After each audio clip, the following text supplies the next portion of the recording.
Crowdfunding, let's do this. Not as big this week, but a couple of actually big projects that we need to talk about. Hundreds and hundreds of thousands of dollars being raised over on Gamefound. This is almost pretty much an exclusive Gamefound week, which is crazy balls. At the same time, the next 3 weeks after this, folks, are going to be amazeballs. Speaking of all the balls, all the places, we're going crazy because a lot of big projects across the board the rest of the month. A few I am very hyped about, and a few that I will even be personally talking about as well. A little mea culpa to the Lying Pirates folks too at the beginning here, covering their game today, but I don't have my content out, so I owe them an apology because it should have been out sooner at the start of the campaign. That being said, I'm still going to talk about it. Let's freaking go. First up, Helldivers 2. Well over $1 million for this IP situation, right? This is what I have my eye on, and I'm still not quite sure how I feel from Steamforged. There isn't a ton of content. There is a rule book. There's one how to play video, but kind of what was brought up over on Reddit makes me give a little bit of pause. Apparently, at least one person got a copy and decided not to make a video. Apparently, like the one-stop co-op shop got the copy and said, I don't like it enough not to make a video. And they copy and posted, I guess, some comments from the Discord about some of the concerns in this regard. Now, the biggest thing I can say, just based off of the information, apart from what is available to me as a consumer, as a backer at this point, is that I'm looking at this and I'm going, again, what makes this stand out? What makes this mechanically unique? You've got an action card-based system with an initiative element where you basically just play one card, mix them all together in a round between yours and the enemy cards, flip them over randomly, and then take the actions that's on the card in a slight action programming style, but also getting a bonus action as well as like maybe a shoot to go along with that. And so that's going to be the stratagem. Just kidding, because stratagem is actually a shared board as well, which is probably the nicest mechanic, but apparently one of the main criticisms or concerns was that it didn't feel as useful as an overarching board that you can contribute to that someone can then utilize as a special strong power. The other concern that I have is that, that has an Aeon's End type vibe in the initiative system as your, trying to action program, but if you don't go well enough in initiative order, then you may not have the fruitfulness of the action that you wanted to do in the first place because the enemy AI spawn system is going to go in there. And the difference between your attacks and how you're battling and the enemy system, again, is one of those that you may or may not like. The enemies automatically deal you a certain number of wounds. They move to you and they attack you. You have to roll ammo dice based on D6, D8, D12, whatever it may be. And you have to spend them in order to pay for those ammos. And the trouble and the concern I have with this is that the dice don't just do damage. You have to get multiples of 5 to do 1. Meaning if the example in the rule book says that if you roll like 2 D8s and you get a total of 13 damage, you do 2 wounds. And these monsters aren't like 1 or 2 health. They're significantly buffed up. And that was one of the criticisms of the critique mentioned, that if you're only doing 1 to 2 wounds and then they just kind of like slap you back and they do 3 or 4 wounds to you, like the power imbalance. This is also a game where you're going to get killed.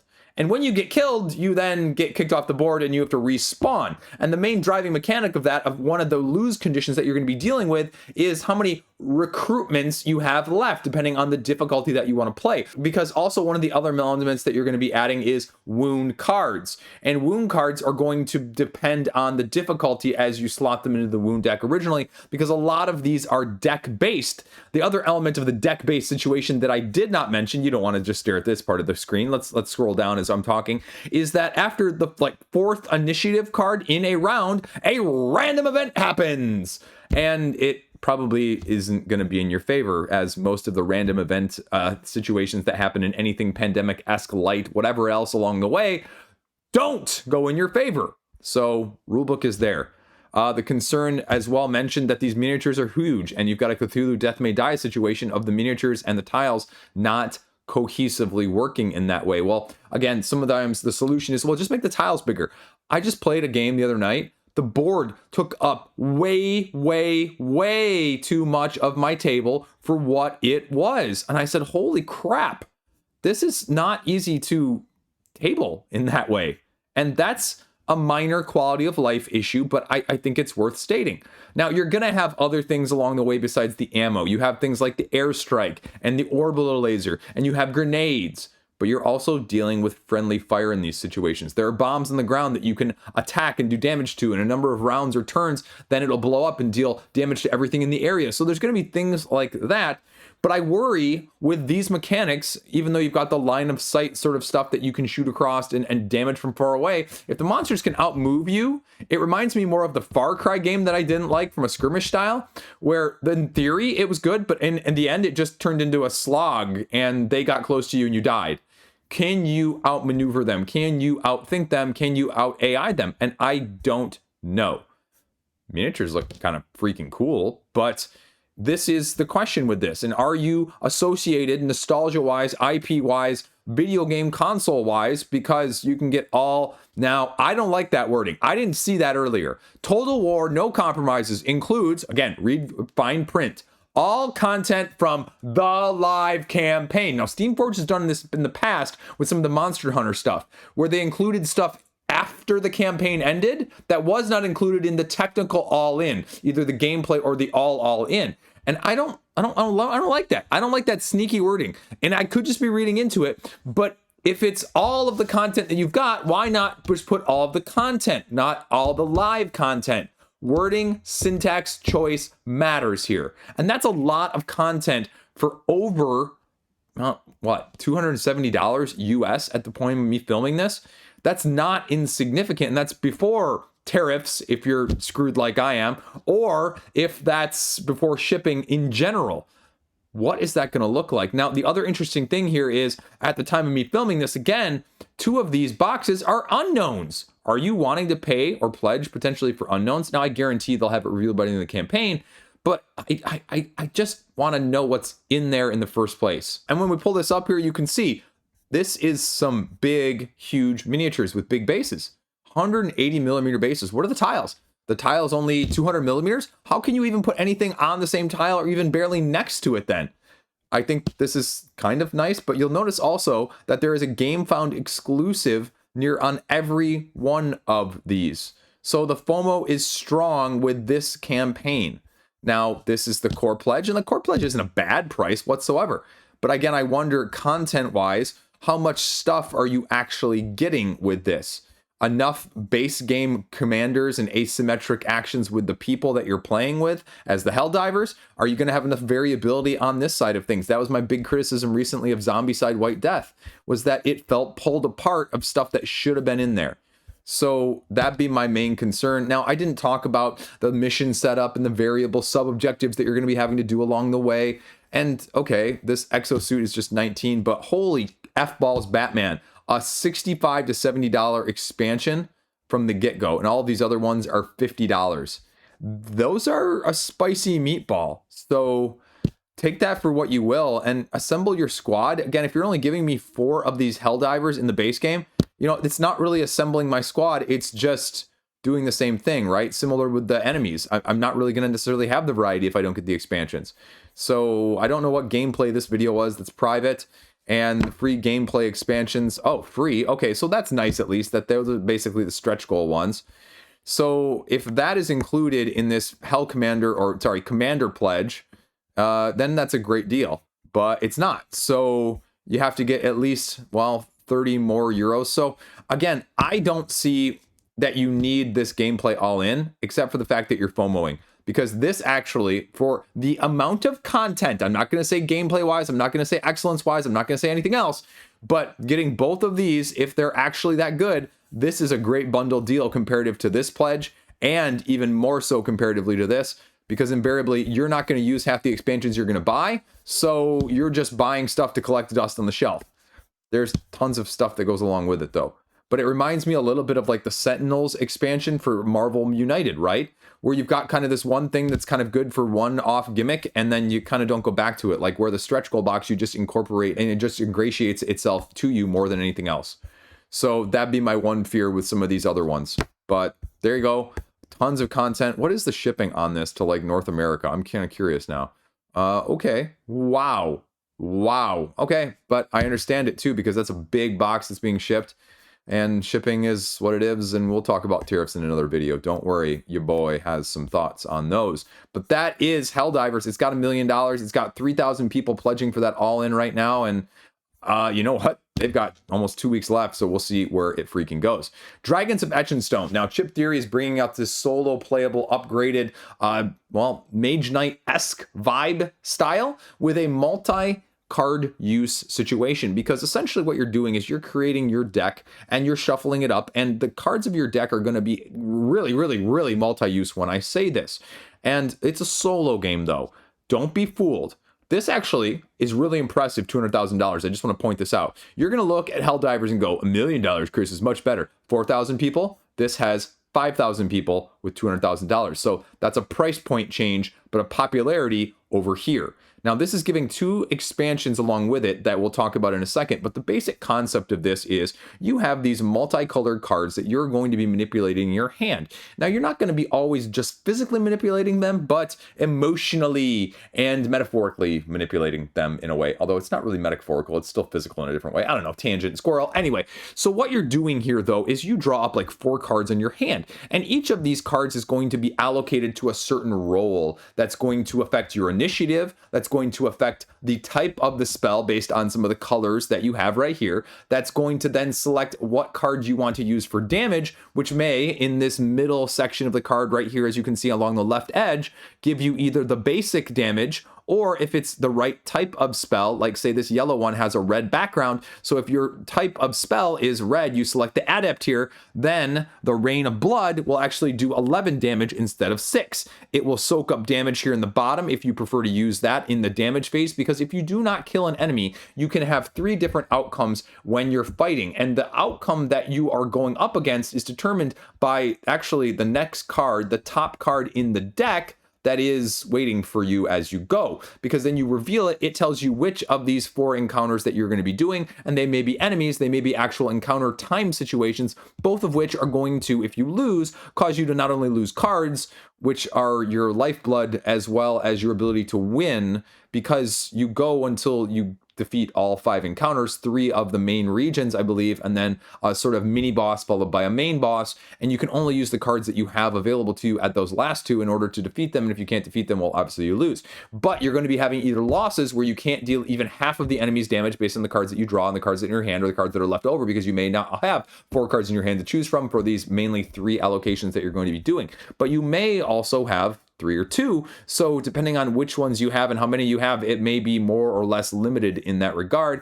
Everyone has quotes on here, so you can take out these quotes, but I mean, this is a solo game, so if you're interested in this, go check out the solo heavy channels, the solo heavy junkies, to give you a, well, look-see, because this is also over on Board Game Geek, because this isn't a new base game. The base game is already out and it's well known as a quantity. And so it runs you through right here the action sets that you're going to be doing, the spell card, then the initiative card, and the boost card. So the boost card is going to change these values, maybe boosting it even more at that plus value that you can see, not on this one, get out of this GIF, on right there on the lower left below the attack values. Now the flipping and the turning comes in, and you're going to upgrade and you downgrade your cards, because you'll notice in the upper left hand corner there's a crown.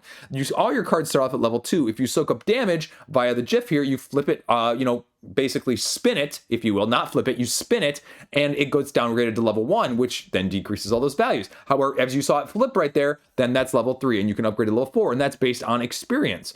But the tricky part is if you block damage in order to not take damage to lose cards, then you can't upgrade that card in the same round, so you have to choose very wisely. If you can't soak it up, again, you're going to lose, and you're going to have to downgrade all of the cards in your hand in that way. This is a very good how to play video. It's a little bit tongue-in-cheek from Chip Theory, and you can watch it and get a good sense of it. It's high production. They run you through different elements and a little bit of lore right here if you're really into that thing. And if you're not, you can skip it. But it gives you a little bit as well the different experiences that the expansions are going to offer here. Now, the North Vale expansion, as it says, for example, it gives you a new dragon, a new regions, but you're replacing cards as you start the adventure with one of the more talented ether mages, but new perils to go along the way. But then if we go down further to the Siege expansion, I was almost mixing them up here, you have another stronghold and more dragons that you're going to be doing, but you're going to have 2 action sets per turn instead of 1. So it's a more besieging, as they say,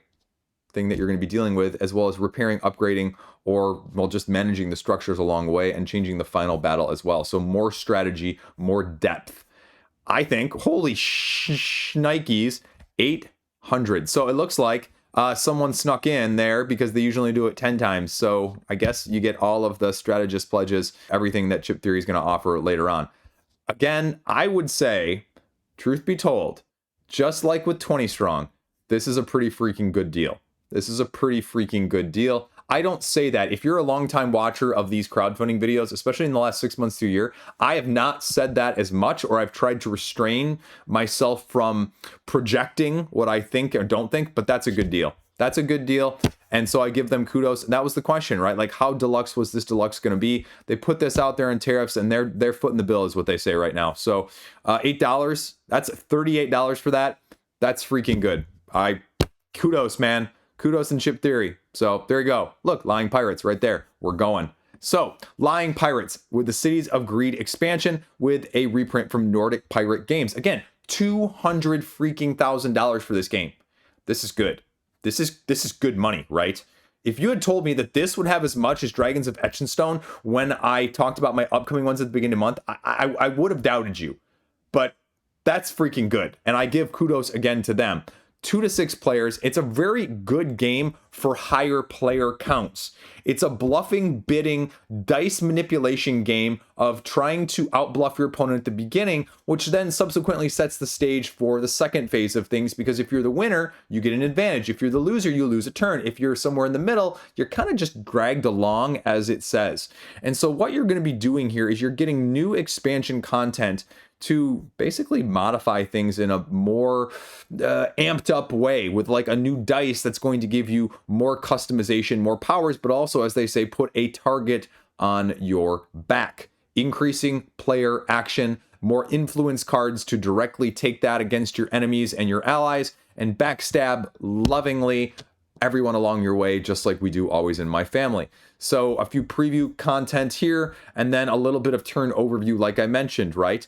You're getting your dice-based crew after the first round of deciding who's going to do what. More dice, more influence, gain or lose them through the tiles and the cards, because when you're going to be manipulating and moving around these and then playing either a silver or a gold influence card in order to enhance what you've got going on, as they say right here. Moving 1 to 2 tiles, and the expansion is also giving you more craziness that the tiles give you.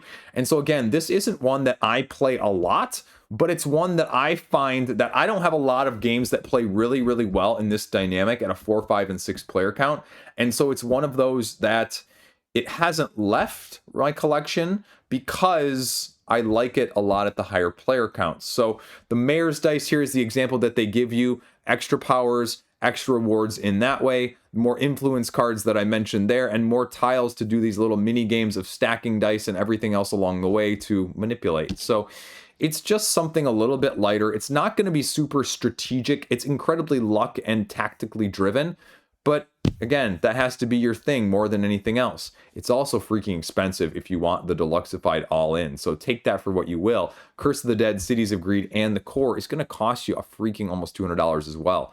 But if you're just like me and you want just the gameplay content, you just want the returning stuff, then you're going to be paying a much lower cost. Now, the other thing that I commented about significantly last week is this is a print and get it. If they hit this mark of October, September, end of the year stuff, Nordic Pirates, freaking kudos again. Coming to crowdfunding with your schnikey in order is something I love praising on a weekly basis. Now, again, people are going, Chris, you're wrong. Most of these are projecting, but most of them project, well, a little further out nowadays than they used to. 2-3 years ago, like everyone was under predicting whatsoever.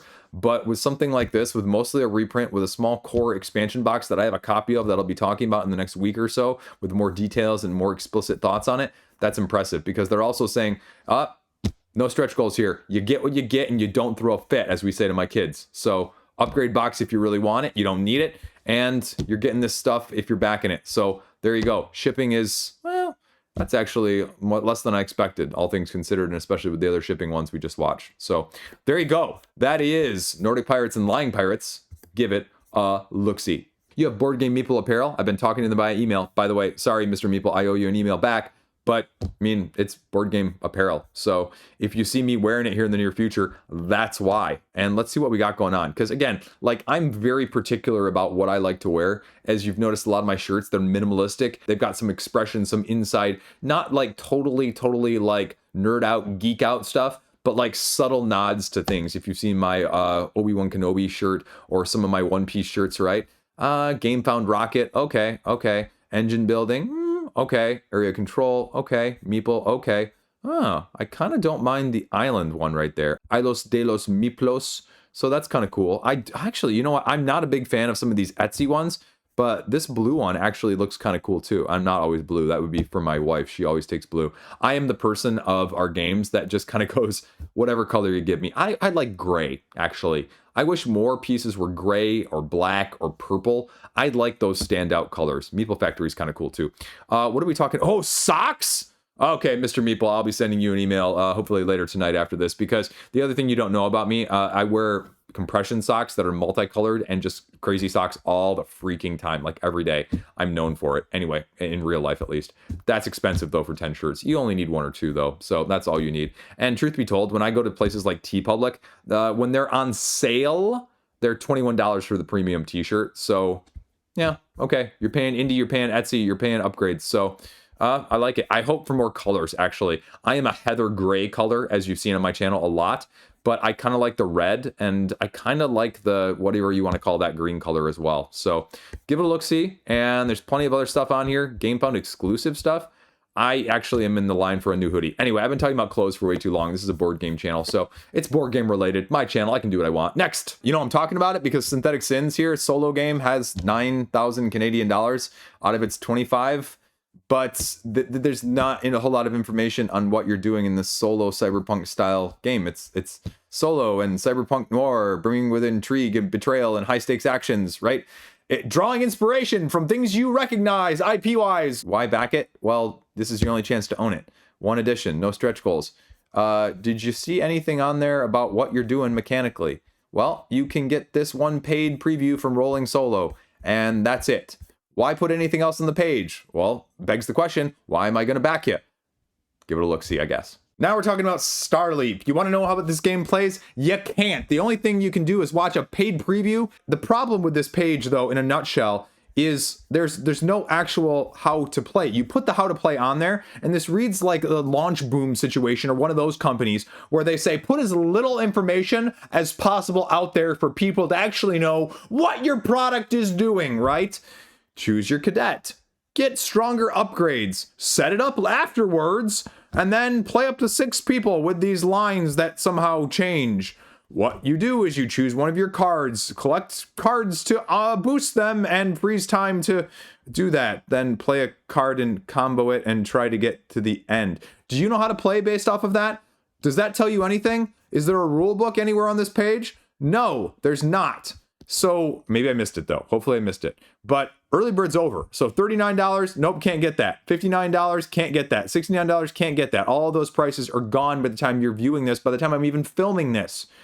And deluxeified upgrades with acrylic standees, a sleeve, and a gold-plated token there. Again, that's, you know, a lot of money for a deluxeified version of things, $60. You're not even getting the 2 expansions to give variability. You want to know more about how this game plays? Go over to the Board Game Geek page, where they actually tell you.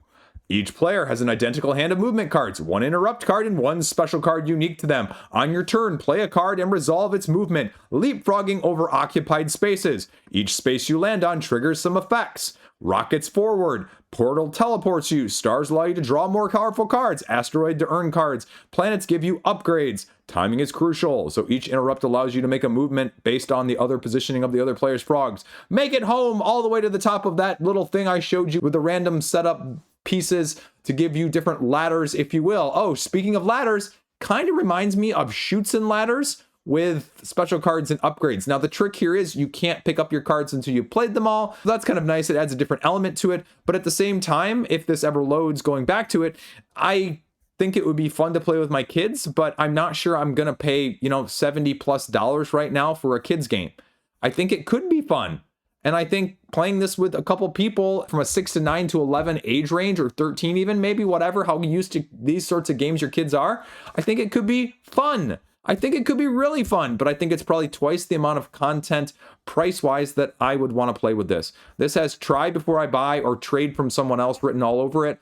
And the Challenger pledge is going to be another $17. So if I want this Challenger pledge, which gets me, even with the early bird discount, the gameplay content here, and that's going to be almost $90 before we even get tariff potential. $90 for a kids game with 2 expansions. I have to draw the line somewhere. I think indie publishing is great, but I look at this as, potentially a $20 at retail with a $10 expansion. So again, throw it on my short list for kids games, but you got to love it at this point. So go for it if it's for you. Then Neon Hope here, Cyberpunk meets Solarpunk. Again, it kind of leans into the Cyberpunk, and they even reference Netrunner here on the page. But essentially, it's a card-driven skill check system that their uniqueness is this grid that you can see on the right side of the picture here, because you have a character that you're going to be putting on the grid and hopping between locations. So when you're doing your skill checks with your card-based allocations and your dice rolling, you're going to be taking the modifier of what you're on to influence your skill check.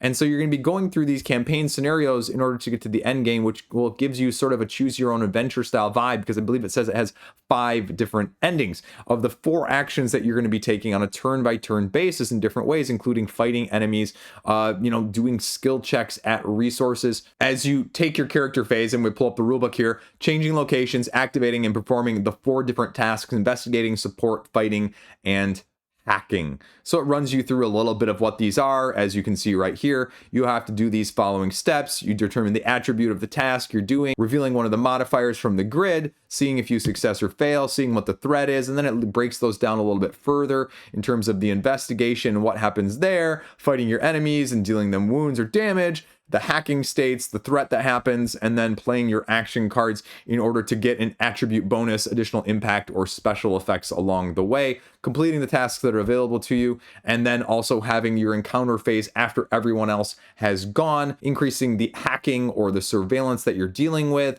and then resolving encounter cards that are presented to you in a turn order. That is just the quick start rulebook. So if you want to know a little bit more, they have some preview videos down here, as well as playing it online. So if you're interested in this, especially from a solo aspect, because it definitely illuminates and hits on both the Netrunner as well as the Arkham horror vibe from the LCG standpoint, you can give it a look-see from that aspect. And it's got, $50,000 at the time of me filming this for a game I'd never heard of.